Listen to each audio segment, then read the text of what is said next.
ન છૂટકે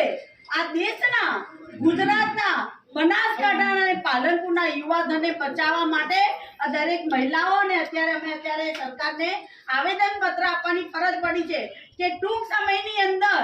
આ તંત્ર આના ઉપર ડ્રગ્સ વેચાય છે, બેફામ ડ્રગ્સ વેચાય છે, દારૂના અડ્ડાઓ આટલું બધું ચાલ્યા પછી બી હજી બી અંદરગાને દારૂ વેચાય છે, એક્ટિવા ઉપર લોકો વેચે છે, યુવાધન બરબાદ થઈ રહ્યું છે, મારી કેટલીક મહિલાઓનું સિંદૂર પૂછાઈ રહ્યું છે,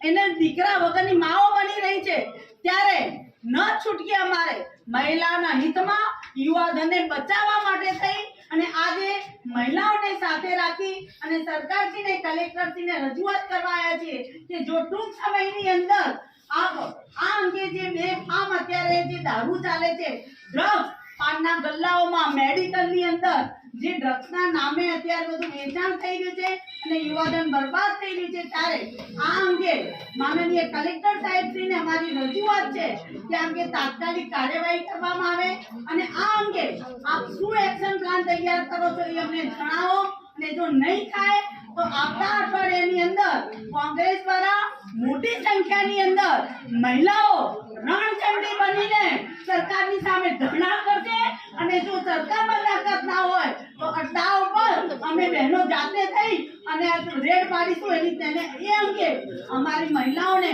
કે અમારા કોઈ બી પરિવાર જે અમારી સાથે જોડાયા હોય એને કોઈ બી એના પરિવારને ઊની આંચ બી આવે, એને કંઈ બી નુકસાન થશે એની તમામ જવાબદારી સરકારશ્રીની રહેશે, માનનીય કલેક્ટર સાહેબશ્રીની રહેશે, જે આપના માધ્યમથી કહેવા માંગુ છું.